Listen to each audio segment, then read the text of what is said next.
Everybody. The 26th of July. We're going to talk again about the parallels between Native American teachings and some of the things that Master Jiyu taught us. Can everyone hear me? Okay. I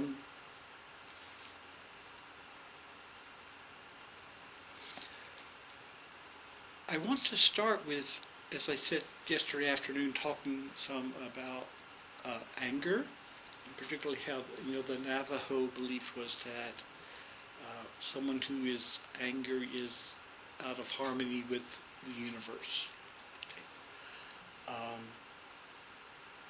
That's just a starting point. Okay.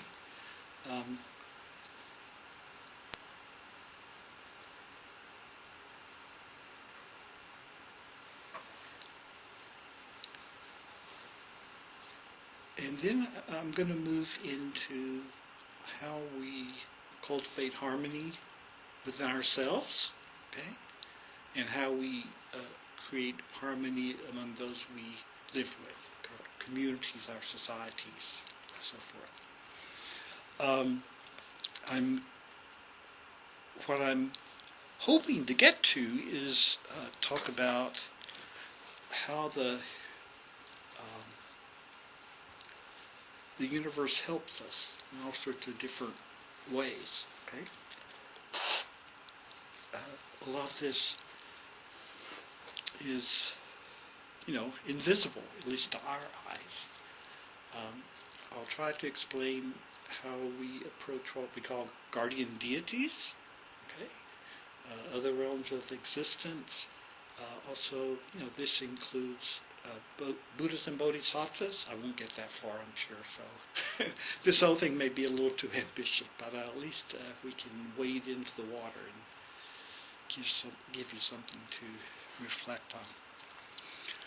So, in regards to anger, when I started preparing this, I was reminded of what Master Jiyu said in The Wild White Goose. This is in her introduction. And she talks quite a bit about anger. Okay. She had, I'll just read you what she said.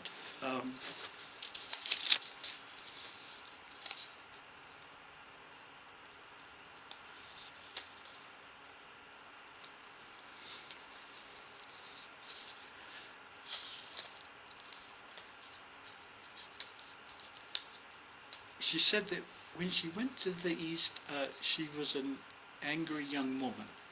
Okay, she had a lot to be angry about. Okay? She had lived through World War II, terrible privation. She lived through the bombing of London, the Blitz by the Germans, the Battle of Britain. Her best friend was, died getting tangled up in, the barbed wire off the coast, which was set up there to prevent invasion, and the girl's father died trying to save her. So she had a terrible family life. Talk about a dysfunctional family, okay? Her father died when she was young. She trained as a musician. Some might say she was a genius, musical genius. But when she went to try to find employment, the men were always selected over her, okay? Even though she might have had better credentials. So she bumped into this again and again. And there was one position, she already held the position, and they fired her and hired a man because he was a man. So, she goes into Japan, okay, and, here she bumps into the same kind of prejudice that she'd grown up with. And one of the ways to look at the wild white goose is to study, her training there and all the things that she had to encounter and how she worked with those herself. She says in the beginning, be sure and read the footnotes because I comment on my own behavior. And sometimes she says, this was un-Buddhist. Okay, she loses her temper. Okay, a few places she says, un-Buddhist though true. Okay, the two things don't necessarily stand against each other. So she recognizes that she has a koan, of anger. She said, she had to determine what her own spiritual question was, her own koan. She says, when I found out what my real question was, I knew I had no alternative but to go on with my training. For what had really brought me to a monastery was not why death and cruelty existed, but why I was as I am. Okay? So Dogen said, we turn the stream of compassion within, you turn the light within and look upon yourself. She says, death and cruelty were in me just as much as they had been in Hitler's SS troops. And I knew that my real reason for going was because I wanted to do something about myself. And one of the very difficult teachings they gave her was that, even Hitler had the Buddha nature. Okay. And so she knew anger, firsthand and trained with it. And I was going to see, I was trying to find where she uses the word an angry young woman, but I can't find it right offhand. But that's the phrase she used. So coming, okay. Let me see where I go from here.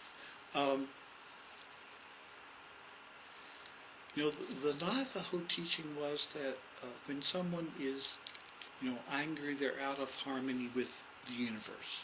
Okay, and we talked about that yesterday afternoon about how sitting still with our own anger. Okay. The point is, you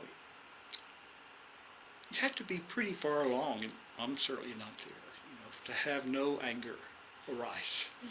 Okay. One of you was describing that they found themselves no longer, bothered by people cutting in front of them on the interstate. Okay. Maybe you'll reach that point. Maybe there are other things that set you off, but the arising of anger is not the problem. Okay? The problem is to sit still, let that experience it fully, let that wash through, and then try to respond without hatred, without violence. Okay, to try to find a way to respond from a place of wisdom and a place of compassion. Okay. Otherwise, you're just continuing the karma. There's something the Buddha said, something like, he beat me, he abused me, he did this, he did that. But what am I going to do in response? And he says, hatred is never appeased by hatred. Hatred is only appeased by love. This is an eternal law. Okay.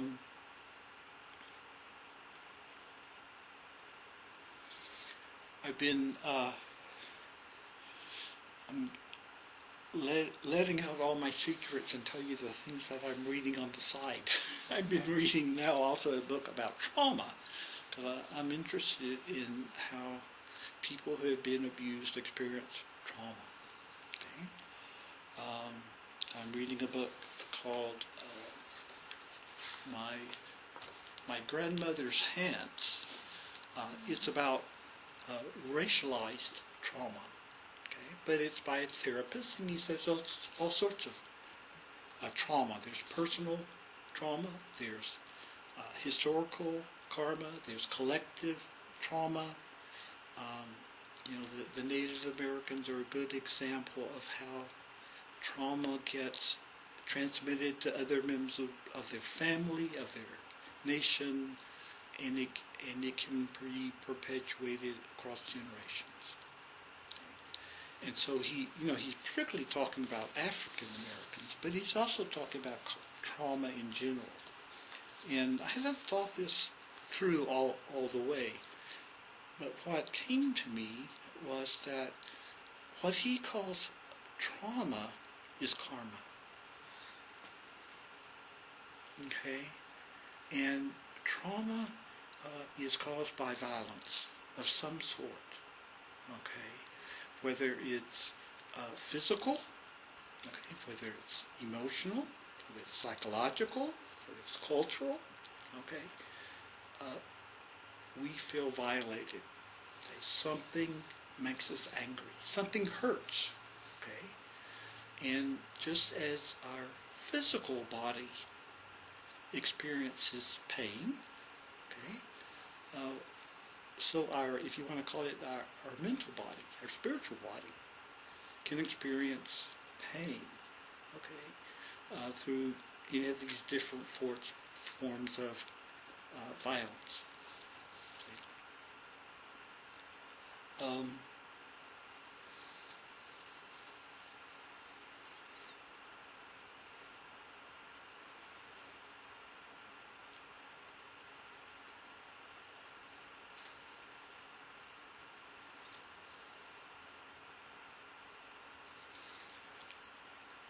Just as when our body experiences pain, we try to find the right medicine to treat it. Okay? In the same way, when we feel emotional pain, spiritual pain, okay, we try to find the right medicine for that.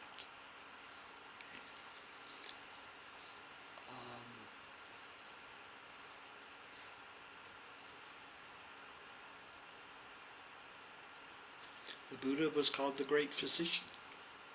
Okay? Even the Four Noble Truths, the way it's laid out, that was how an Ayurvedic doctor would diagnose illness in his time. Okay, you're sick. Okay, what's the cause? Is there a cure? And okay, what's the medicine I can give you? Okay. So when we find ourselves angry, it may be possible to reframe that as I'm being disturbed in my harmony of my own body and mind. I'm being disturbed by something that's going on in the universe. But the important point is not to act on the anger, because then you just contribute to the disharmony. Sometimes people think Buddhists are too passive. This doesn't mean that you just, Master Jiyu said, you don't become a doormat. Okay, you don't let people just tromp all over you. When you find yourself angry, whether it's something personal, or something in your community, something in your nation, something in the world, okay, you try to sit still and see what's the best way to respond to that. Okay, so it said that Samantabhadra Bodhisattva. He's the Bodhisattva of love. If you read Rev. Master Jiu's book Zen is Eternal Life, she talks about Avalokiteshvara, okay, being the Bodhisattva of compassion. Okay, that's the all acceptance. But she says you need to go on to Samantabhadra, which is active love. How do you respond in a loving way that helps foster the harmony in the universe, or at least within yourself?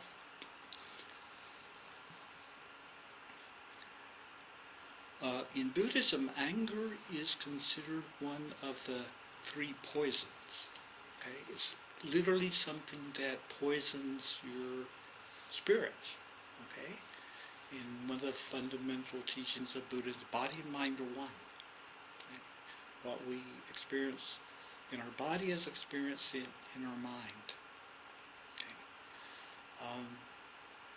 But there's 2 other poisons, which are greed, okay, and then delusion. Okay. Any one of those 3 can cause disharmony in our body. Okay. And the more you meditate, the more you can feel the tension that arises, whether it's anger or whether it's greed. Delusion is harder to recognize, okay? But you learn over time. Okay?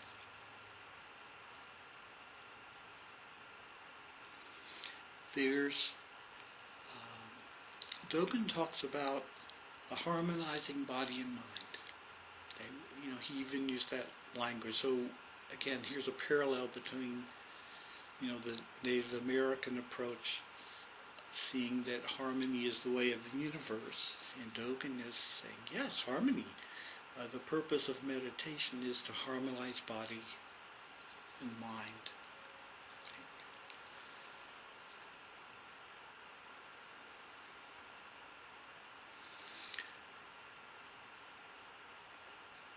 What are the things that disrupt that harmony?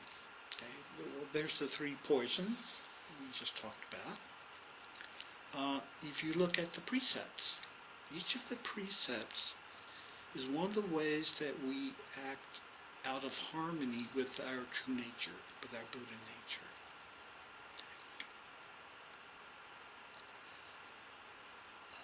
If you look at the precepts, I don't like the word breaking, but when you don't live it in accord with the precepts, you create trauma, in some way. You create trauma for other people. You actually create trauma for yourself. Okay, because acting out of harmony with the universe affects your own body and mind. Okay? Fundamentally, we're not separate for the universe. Okay? If you so first of all, let me insert this. If you're not meditating, all of this is going to seem like gobbledygook, or an illusion, or is trying to repress human emotion or feelings. Okay? There's a really lovely poem I like from someone gave us a copy, one of the senior masters gave us a copy, calligraphed that we have the temple in Eugene, and maybe it's still there, Johnny could tell us, but in any case, it's one of my favorite quotes, and it goes, it's from an ancient Buddhist scripture. Okay. There is eternal nirvana, there is eternally shining light. However, we have to do the meditation that makes us aware of them. There is eternal light. There is peace and light forever. But we have to do the meditation that makes them known to us. The gift of the light of the Lord is everywhere. Okay? The palace of the Buddha nature is inside ourselves. The deep true heart wants to go quickly so that their happy meeting will occur soon. Okay, so I think that the most two important points there is that it's the meditation that helps us make sense of the teaching. It helps us to understand the harmony of our own body and mind. Okay? It's the meditation that makes us sensitive enough to feel when, to feel the tension or the disruption when we are about to break a precept. Okay, not act in harmony with our Buddha nature. And it's our meditation that, helps us remember the times when we haven't done so, and it's left a karmic residue in our body, which is experienced as pain or discomfort, some regret. Okay, that's just a normal. It's part of what happens in meditation. The other point I think is that it's what Reverend Astor was saying yesterday. In other words, we want this meeting of our individual Buddha nature and the eternal Buddha nature. We want that meeting to occur soon. We want to train with enthusiasm and vigor. The phrase train is, if your hair is on fire, it goes back to the Buddha. The Buddha said it, Dogen said it. It's one of those things that gets passed along, but actually you can trace it back to the Buddha. So it's really incumbent upon us to make an effort. That's one of the steps of the Eightfold Path, is right effort.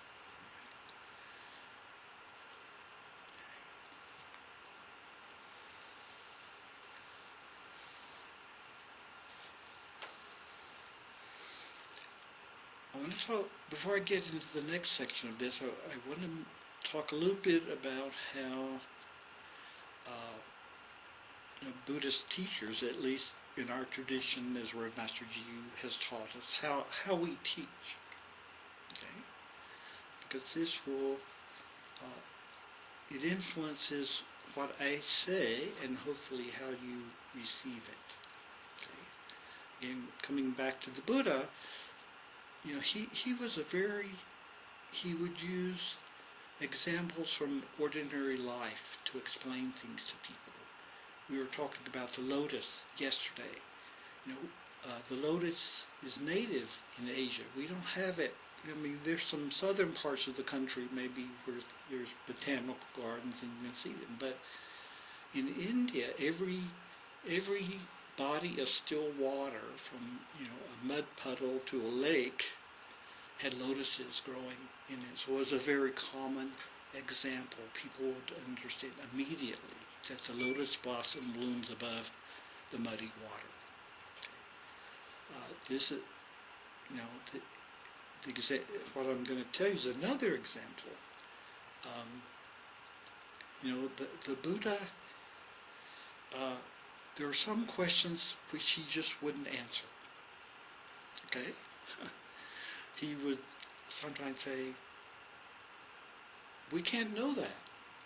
Like, how was the universe created? He said, we can't really know that.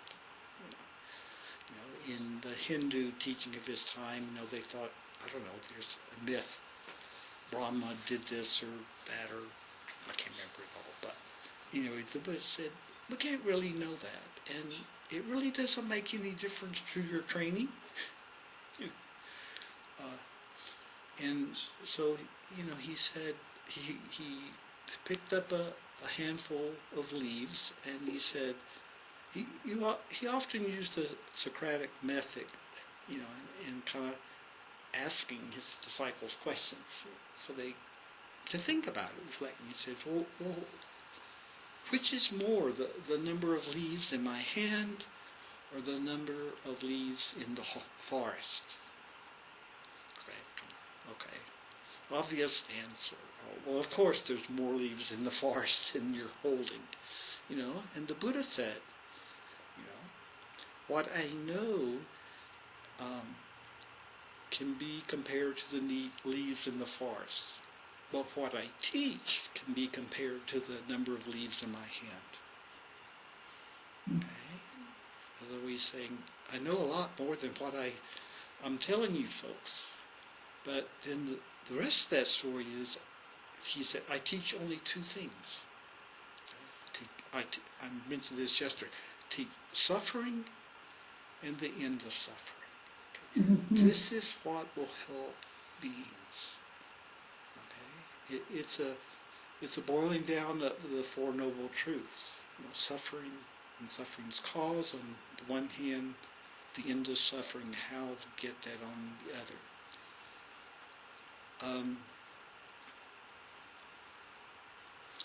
River Master Jiyu, she would never answer curiosity questions. Okay? Part of the training of, I'm going to say Zen teacher. I've never studied with another teacher, so I can only, what I say is what I learned from River Master. Maybe it's different. Their lineages. So I don't know, but I'm going to say Zen teacher. Is that you want to point to the truth. Okay? You want the person to realize it for themselves. You're not going to give anyone a pat answer. Okay? It's said there's 3 levels to every question.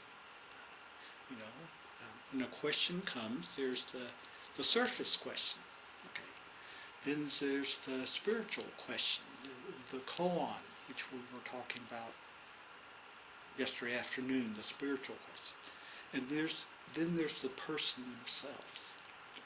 Okay. So there's 3 levels to every question. Okay. She says you ignore the first level, the surface level. You address the koan, the spiritual question, to the best of your ability, within your skill, and you try to incorporate the answer to the person themselves as much as possible. Now, hearing teaching this way depends on 2 things. Okay, one, it depends on faith or trust in the 3 treasures, the Buddha, the Dharma, and the Sangha.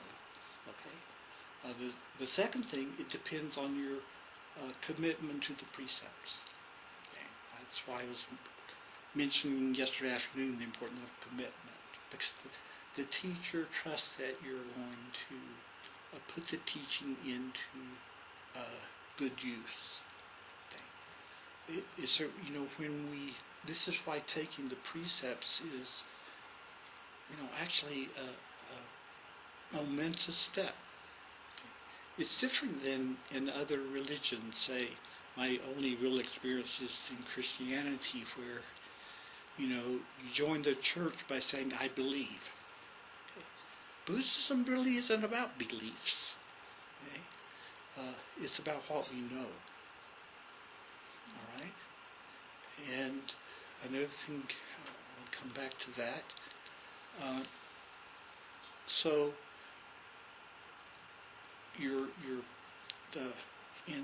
when you do Jukai or the lay ordination, it's a public ceremony, and you're formally brought into the Sangha. Okay. But it's just a first step. You've just, maybe you're practicing for a long time, but this is the first formal step, and other people recognize what you're doing. And it said, at that point you're a baby Buddha. Okay, this is not to infantilize anyone. Okay, we just did a monk's ordination, and the teacher says the same thing. Now you have become a baby Buddha. This means that there's a lot more to learn. You've just started. Okay? You've just started on the path. And we want you to continue. And your continuance is what creates the conditions for the teacher to give progressive teaching. I hesitate to say deeper teaching because that's not quite right. It's just the teacher will give you more of what they feel you can handle. Okay? I'll give you an example of how Reverend Master Jiyu responded to me when I asked a question which was pretty intellectual. Okay, this was, she used to have tea with the monks and we'd ask her questions. So I was saying, what's the relationship between the Bodhisattva vows and the Bodhisattva precepts? Oh, that's, it's a very sincere question. And so, often like the Buddha, she told me a story. She said, well, when I'm down in Berkeley, the Bay Area, where she would go down in the summers, spend time there, she said, there used to be this pink concrete truck that would drive all around the cities, and fill in the holes in the roads that appeared. And the concrete truck had a motto on it, which was, find a hole and fill it. Okay, so she just kind of bypassed my whole kind of intellectual curiosity or legitimate interest and gave me something that was helpful in my training, something that I could do, something that was relevant right now for me at that moment in time, at least. Okay. The other thing that we're taught in teaching is that we only teach from our own experience. Okay? We only teach things that we actually know ourselves. Okay? I can talk about Native American beliefs, but I'm talking as an outsider. I've never practiced that. Okay? But when it comes to the Dharma, my commitment, my promise is to teach only what I actually know. Okay? And Reverend Master Jiyu, she followed the same instructions. If there are things that you know about, you always couch it with a phrase something like, the Buddhist scriptures say, or someone has told me that, or my teacher instructed, to make it clear that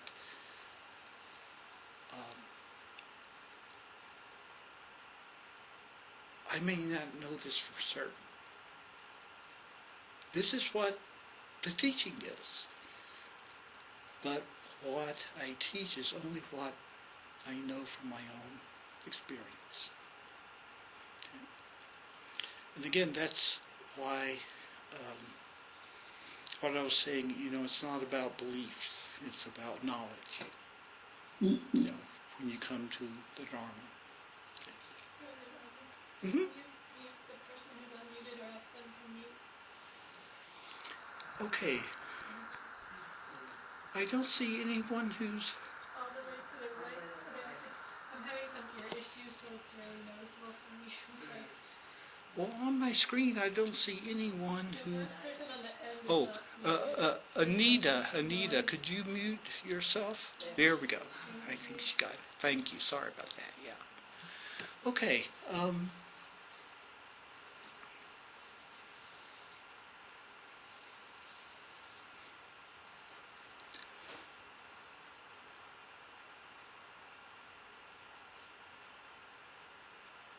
So what I want to offer today are things that I know from my own experience, and I'll try to, when it's something that I've heard or read or Master Ji taught us, I'll say that. Okay. One of the things, this comes back to harmony and harmonizing body and mind. Okay. When we meditate, we activate, I'm not sure what the right word is, but when we begin our meditation, we draw the breath up the spine and down the front of the body. Okay. Spiritual energy is sometimes called chi or ki, in some traditions. Okay, that's the main energy flow in the body. Okay, and you get that going when you're in meditation. Okay.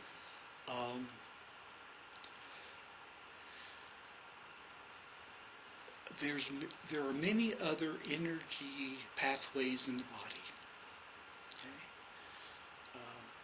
We usually call them meridians. Okay? Each one is usually connected with a specific organ of the body. These are what acupuncture uses. If you ever had acupuncture treatment, acupressure works on the same. There's little points on these lines that run through our body, and we experience tension or pain or discomfort when these lines get blocked or there's a jangle in one of those lines. And when we're living in harmony with our true nature, with the universe, this energy flows freely throughout our body, and you experience it. Okay.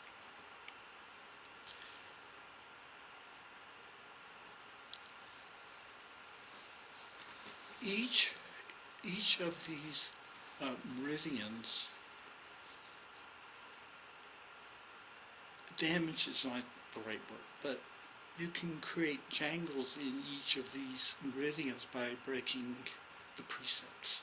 Okay? And each of them can be harmed by a particular breakage of a precept. So the precepts are not just a narrow code of morality. They're about teaching you how to harmonize your own body and mind. Because when you live in accord with your true nature, when you live in accord with the precepts, that energy can flow freely. You're in harmony.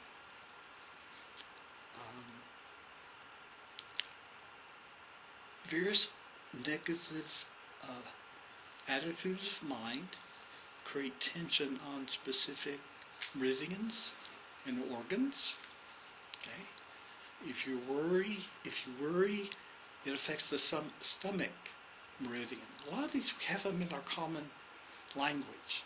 Okay? If you act violently, it affects the heart, the source of love. If you act out of anger, it affects the liver. Okay? If you cause people to be insecure, it affects the pancreas and spleen. Anyway, so, there's a whole, it's not exactly a science, but there's a whole body of knowledge about these things that goes, it's much older even than the Buddha. Okay, this is known about in Ayurvedic medicine in India, the ancient Indian tradition. The Taoists in China had their own version of this. When Bodhidharma came from India to China, he knew about all of these meridians. And he taught his monks about that. Unfortunately, some of that knowledge got turned into the martial arts, because you can hurt other people by hitting those particular points. Okay, that's why Bodhidharma is called the father of martial arts. Okay, he was teaching people how to harmonize body and mind, and it got misused. Okay, and this knowledge has been passed on. Okay, this and you don't have to have a extensive understanding of how all this works. Okay, the understanding the precepts in doing your meditation, that's enough. Okay, but there's a lot more going on than may appear on the surface. Okay, there's a lot more to maintaining harmony of our own body and mind and entering harmony with the universe.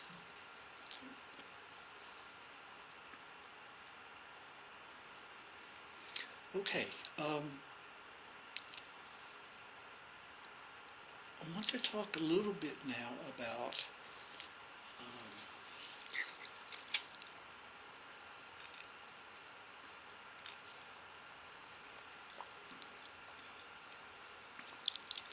what I call invisible helpers. Okay.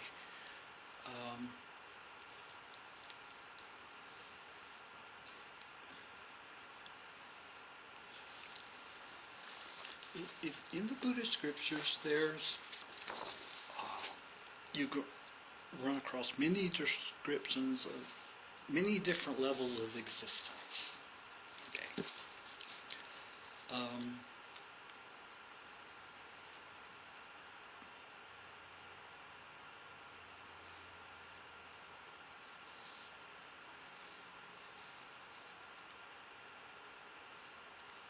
Some of these you already know about. Okay. We have the realm of the hungry ghosts. Okay, we have a ceremony every year for feeding the hungry ghosts. Okay, the physical food is a symbol of the Dharma that we're offering to whatever beings need help, that need the Dharma, no matter where they are.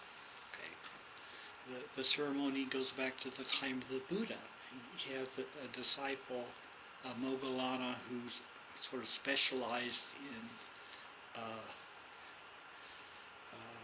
kind of mystical powers and traveling to other realms. Okay. And Moggallana discovered that his mother was suffering in this world where the beings were hanging upside down. Okay. And Moggallana would say, how do I help my mother? And the Buddha said, well, what you do, you gather all the Sangha together, and you make offerings, and you chant scriptures, and you offer merit. Okay? And that's what they did. And Moggallana, kind of checked in and said, oh yeah, she's free. That helped. Okay, so if you've been meditating for some time differs with each person. Each of us has a different karmic background, experience that we bring to practice. So we don't, in one sense, we don't all start at the same place. Some people are more sensitive than others. If you've ever attended a feeding of the hungry ghosts, sometimes you can feel something actually comes in and takes something off the altar. Okay. Something shows up. Not all, again, it's something that's recognized by, the individuals. It's not something that you see a ghost come in and physically grab something off of the altar. Some people see that. Okay? So we have experienced that this realm actually exists. There are people who are suffering in this way. Whether it's a physical realm or not, who knows? Once you let go of a materialistic view of the universe, anything is possible. Okay? Hungry ghosts, hells, heavens, maybe they exist in the space between the molecules or electrons in an atom. Science tells us that there's vast spaces between these electrons. Okay? Once you let go of a materialistic view of the universe, you're connected to the other end of the universe. There's no limitation on your experience. Okay? Now I'm teaching you I'm telling you these things that we don't always talk about, but I'm trusting that each of you here can understand or make use of what I'm saying, and there's always the injunction to prove it true for yourself. And if it seems too much right now, Reverend Master Jiyu always told us, we'll put it on the back burner. He often used kitchen analogies. Okay, so you say, well, it's like being in the kitchen. You've got something cooking away very slowly on the back burner, and every once in a while you stir it and see, well, maybe I can accept that now. Maybe there's some truth in that, but I'm going to bring it to the front and really cook on that for a little while. Maybe I've got to put it back there and cook some more.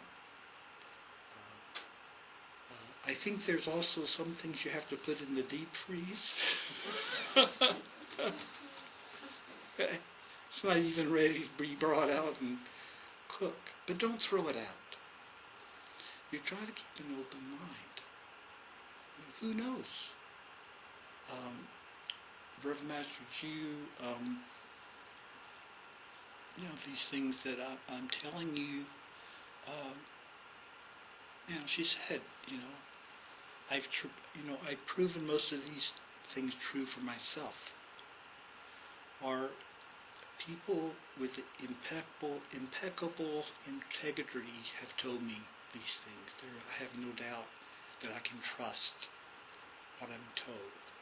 And all of it can be found in the Buddhist scriptures if you know how to read them. A lot of the Buddhist scriptures are sometimes put in what you call flowery language. Okay? So you have to learn how to, what are they really talking about here? Okay? There's scriptures that talk about, flowers rain down from heaven. Okay. And does that really happen or not? No.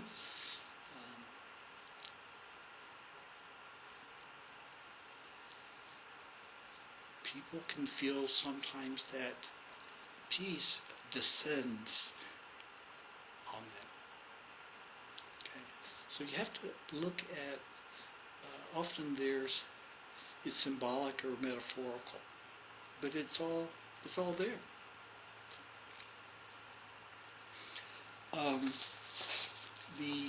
The Native American people had a much more vast universe than those of us who have brought up with a Western education. Okay.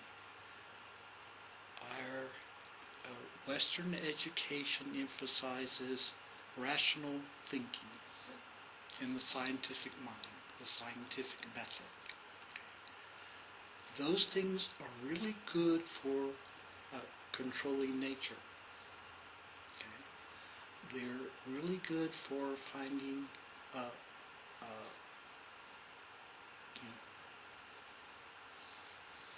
exposing fallacies in people's thinking. Okay? But they're not intuitive truth. Okay? There's something more that we can know that goes beyond our ordinary mind.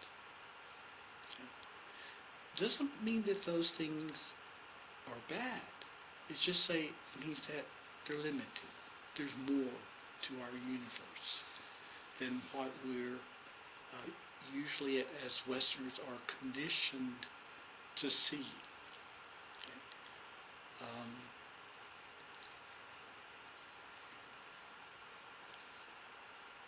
Our Western educational system trains us out of seeing those sorts of things. Okay? Our parents train us out of seeing those sorts of things because if we saw them, we would be real oddballs. Okay? It's said that children are born into a state of purity. They're born into unity with their Buddha nature. Okay? But as they grow, the pressures on them are incredible to move to a place of viewing things as self and other. Okay? They move from their place of their Buddha nature. Okay? Young children sometimes have memories of past lives. And parents, how many times have you heard, don't let your imagination run away with you. Those things are discounted. Okay? I had a sister who saw auras when she was a young child. Okay?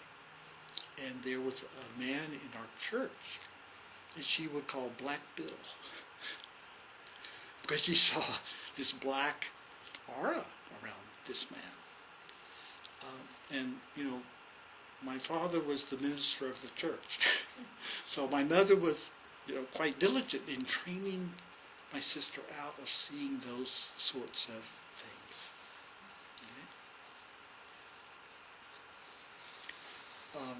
River Master says that as a child develops, it gets all these pressures on it, first from his parents and then from the educational system, that I think she uses or wrenches them from their Buddha nature. Okay? They're forced to conform to societal standards and norms. Okay? Some people in meditation, they'll actually remember when that happened. Okay? I don't remember when that happened specifically to me, but I know that there was a point in my early adolescence when I had something like that happen. I did something and the whole world just caved in. It changed, and changed my life from that point on.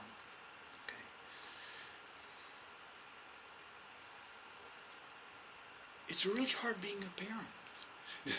Most of you are parents. I haven't been a parent, so I'm talking about what things Rev. Master Jiyu has taught us.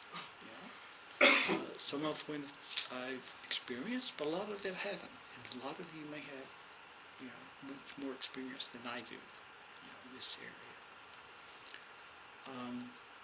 But I do know that there's drawbacks to our Western form of education. Okay. This is one reason why here at the monastery we had, in the early days, we had a Buddhist school, for the children of the congregation and the local people who wanted to come.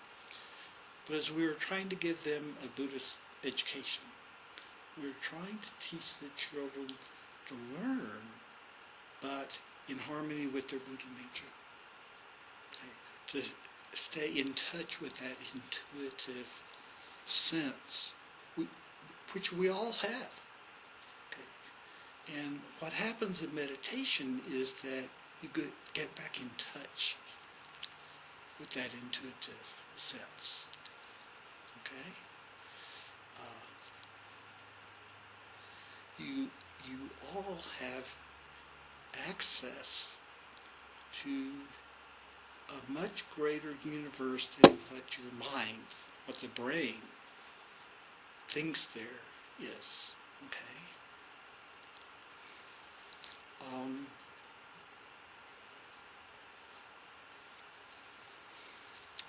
There's descriptions in the scriptures of beings who are called devas. Okay, these are heavenly beings. All right. I was reading. I'll come back to my great grandmother. Actually, she used to tell my mother about the little people that she would encounter in the garden. Okay. I always thought, oh, that's just an expression. Okay. But when I was reading Mad Bear, he used the exact same phrase in Native American teachers. They recognize that there's the little people. Okay. Mad Bear says there are an actual different evolutionary line than human beings. I'm not sure I can buy that, okay? But I know that there's other realms of beings, okay? When I was the prior at Eugene, the prior's located in a forest, about 5 acres. Wonderful place. The monk there before me, said, there's some kind of benevolent spirit in this place. I never experienced that concretely, but I know I never lived any place where I didn't feel safer. There was something protecting that place. I can't tell you what it was, but there was a sense you could feel it. Okay.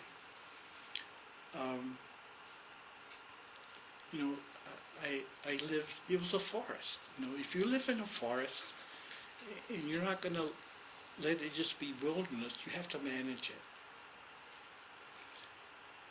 So it required continually cutting down trees. I was talking yesterday about, plants have life. There's you have to cut plants to get fire clearance, around your house. If you wanted a place for the children to come and run around, you had to cut the blackberries back. If you know but anything about Northwest, the Northwest, blackberries just take over. Okay. And so what I ended up doing, I said, okay. There's certain areas, if we want to have a temple here. There's certain areas that we're going to use for the temple, and the blackberries can have the rest of the forest. Okay? So I had this agreement with them. And, there were certain areas, what I did, I wouldn't mow. I turned it into meadow or pasture, so that we could use it. I was often cutting down trees. Okay? Trees blow over in a storm. Okay? Or they die of natural causes. They become a fire hazard. They can endanger buildings, people. You have to cut down trees. If you've ever managed a forest, you have to. Unless it's a wilderness area, which you're just going to let go. You have to manage it. But by manage, I mean you live in harmony with it. And particularly, I felt, because I lived there, I had an intimate connection with the forest. Every day I would go and walk around the forest and just ask, okay, what's good for me to see today? What's good for me to do today? And we had a path throughout the forest, and I would come to an intersection. I would just say, which way is it good to go? And I try to follow that sense, and almost always there was something I needed to see on a particular path. Maybe there was a dead animal. Maybe it was a tree that had fallen down. Maybe it was a wildflower that I hadn't seen before. But when I came to cutting trees, there was one spot where I felt without a shadow of a doubt that there were devas up in there, in those trees, and so I wouldn't cut those particular trees.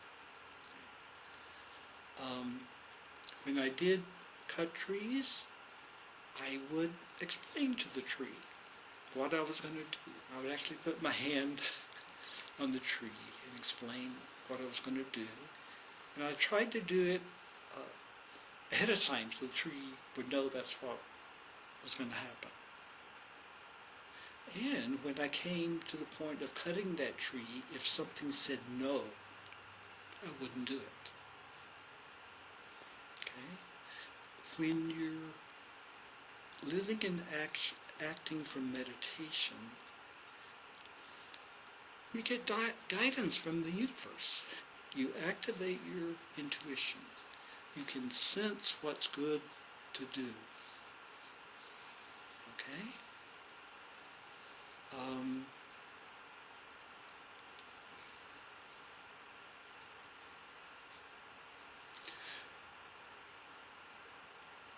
Okay, that's my experience. I'm not going to, insist or even ask that you agree with me. All I'm saying is encouraging you to just keep an open mind. Okay. There's many other realms of existence. It's said there's 33 different levels of heaven. Okay, well, I haven't experienced any of that.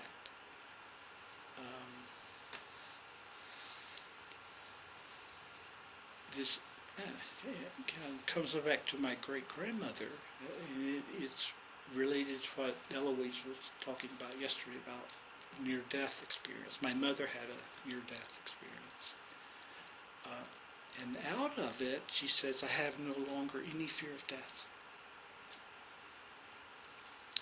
And what happened with her is that she encountered her grandmother, my great-grandmother, who told her, your work is not done, you've got to go back.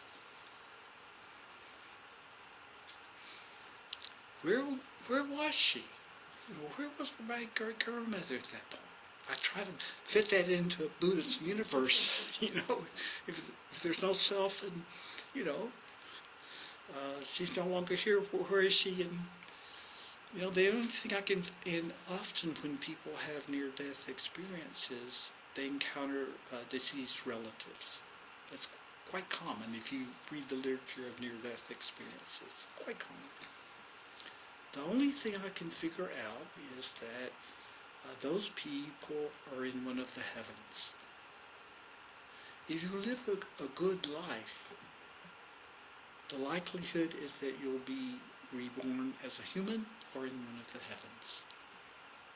You have to be pretty evil to be reborn in one of the hells.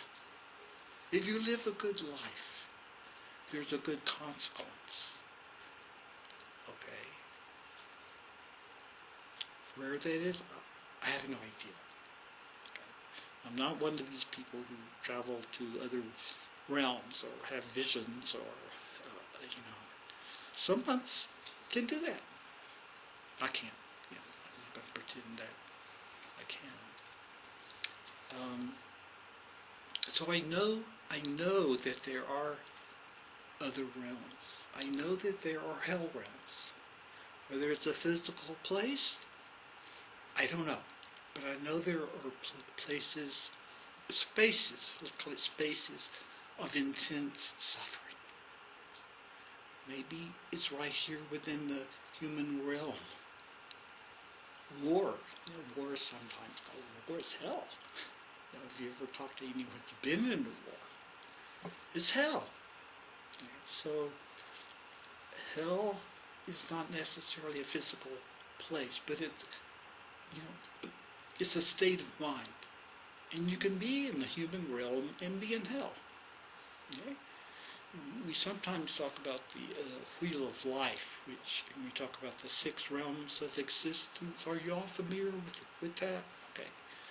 There's 6 realms of existence. There's the human realm, there's the animal realm, there's the hungry ghosts, there's the hell beings, there's the heavenly beings, okay, and then there's what are called the Titan Asuras. Those are the people or heavenly beings who have fallen out of heaven and they're trying to get back in. Okay. It's a state of mind characterized by jealousy. Okay. And you can be in any one of those realms right here now. Okay? So you don't have to,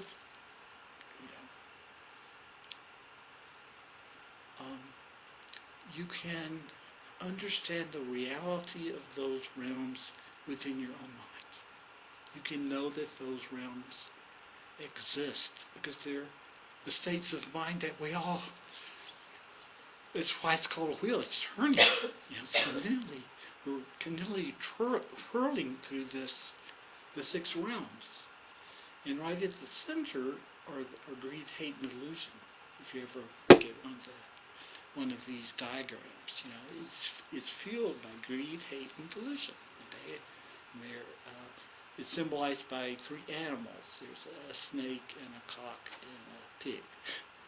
And each one bites the tail of the other. And they go round and round and round.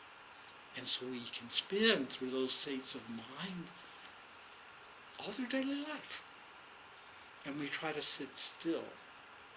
Okay? And we can choose which realm we want to be in.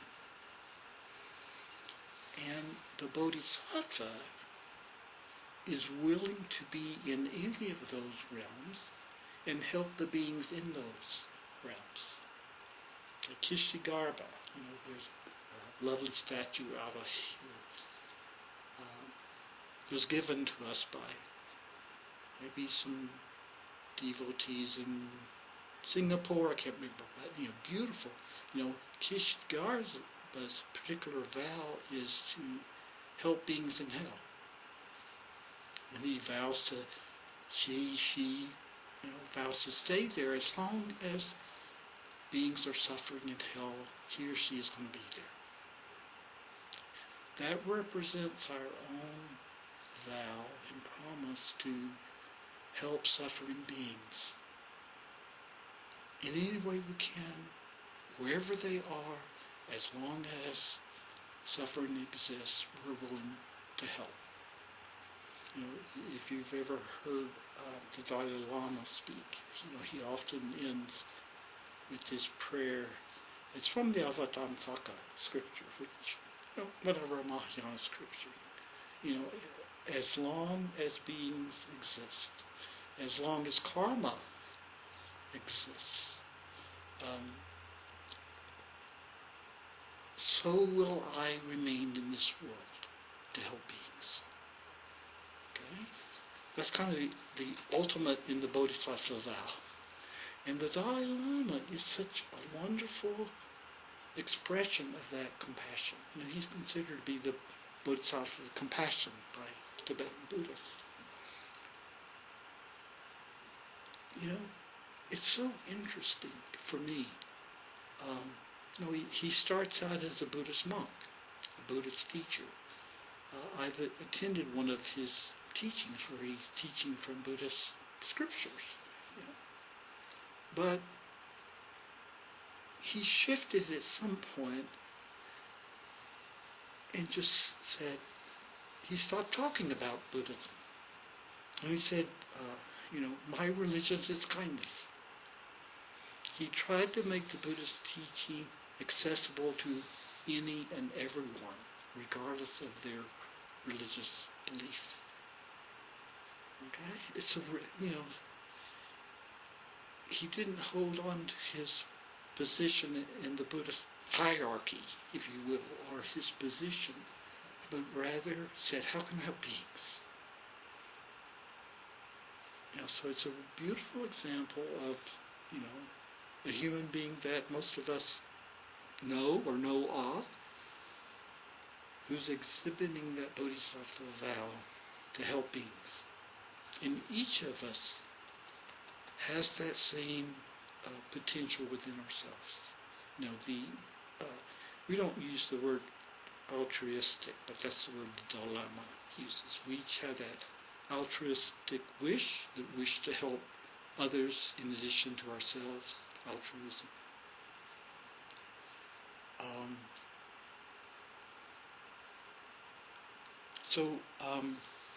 That's right. I've already run over.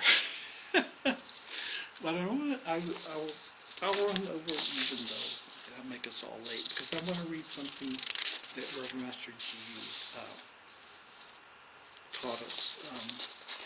It's about how to look at guardian deities, or this idea, the whole idea of guardian deities.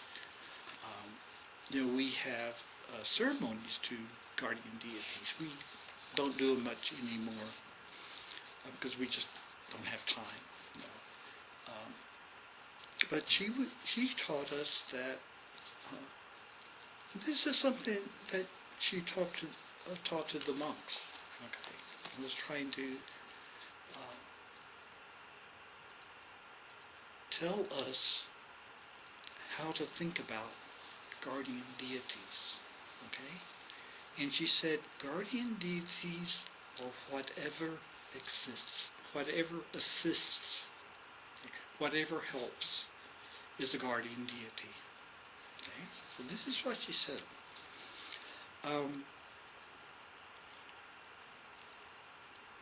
Guardian deities, these ceremonies about guardian deities, they help one to understand the teaching of the eternal life of the Buddha and of the unborn, undying, uncreated, that everything and anything can teach if one's mind is open enough.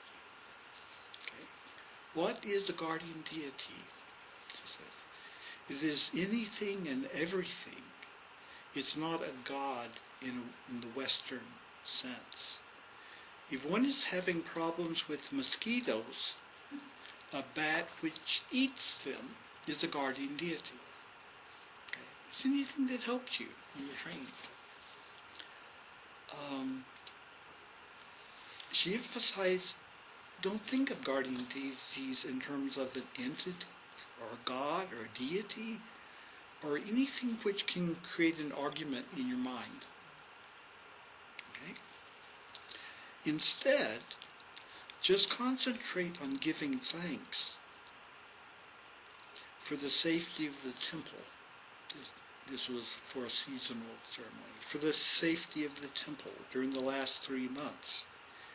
Pray for the safety of the next 3. And take precautions. One of her favorite sayings was, trust in Allah or God and tie your camel. Okay? She says, suppose there is a deity. There's no harm in giving thanks. Again, this comes back to what we were talking about yesterday about gratitude. Okay? And she told us, she said, with people coming from a background with father figure gods, like Judaism, Christianity, one must be extremely careful not to create a hierarchy of gods. Okay? If there is one, or more, it doesn't matter. Okay? All share in the Buddha nature, and one is not more important than the other. And then she used the analogy of of a tractor which we had just purchased for moving snow. We used to do it all by hand. It just got to be too much. So we purchased a tractor. He said, that's the guardian deity. The tractor is the guardian deity. And before we had the tractor, we had shovels. And those were the guardian deity. And one doesn't stand against the other, and one is not better than the other. Both gave us help as we needed. Okay.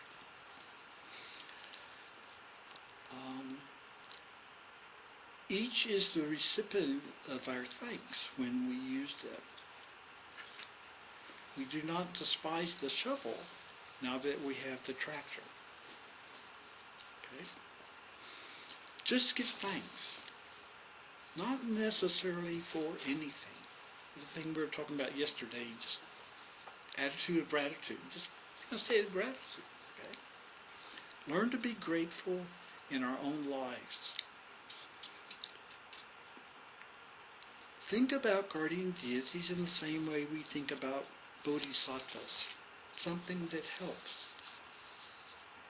Hote, the future Buddha, he's the big fat Buddha. He's the form of Maitreya, the Buddha that is to come. Okay, she says, and this is how Zen looks at Hote.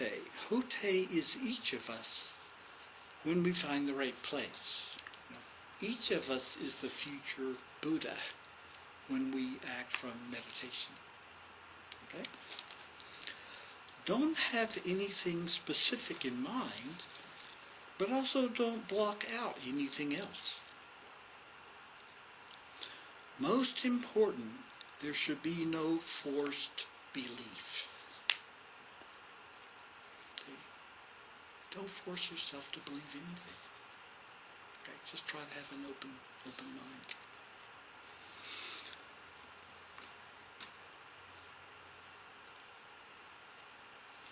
All has the Buddha nature. All is eternal and go on. And she says, we should not be afraid of words like guardian deity. That's just a label that we put on a piece of reality. Okay?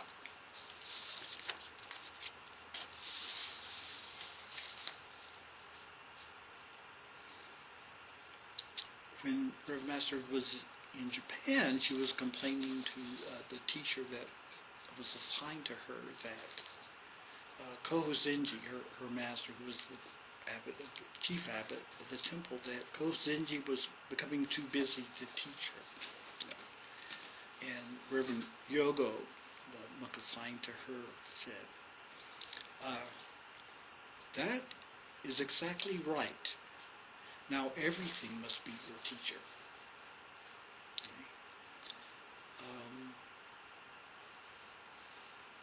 In the early days, as part of the mealtime ceremony, is that you give thanks to the president.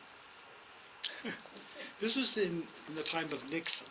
Okay, this was in the middle of the Vietnam War in the 60s, and a lot of the monks were really objecting to offering merit to the president. Okay, and she said, well, actually, he's the Buddha who's showing you what not to do. He's the Buddha who's showing me how not to run this monastery. Okay? So you see, you try to view everything as a Buddha who's teaching you something. They may be teaching you how not to act on greed, how not to act on anger, how not to divide people, how not to divide people and set them against each other. How not to start wars. Okay. And she says, there are Buddhists which show one the wrong way as well as ones which show the right way. The real teacher is the Buddha nature within. Okay. The real teacher is the precepts. Okay. The real teacher is what we can find within ourselves in meditation. Okay. So made us all late for lunch, so I thought I ought to stop. But I think I've covered the main points, and we can talk about these things this afternoon if you want, or launch into other things. But I hope something there is of help, and I hope I haven't, confused, scared, frightened anyone. If sure, talk to me, or talk to another monk, okay? Because it's all offered with intention to help, to help you in some way in your practice and your training, okay? Thank you.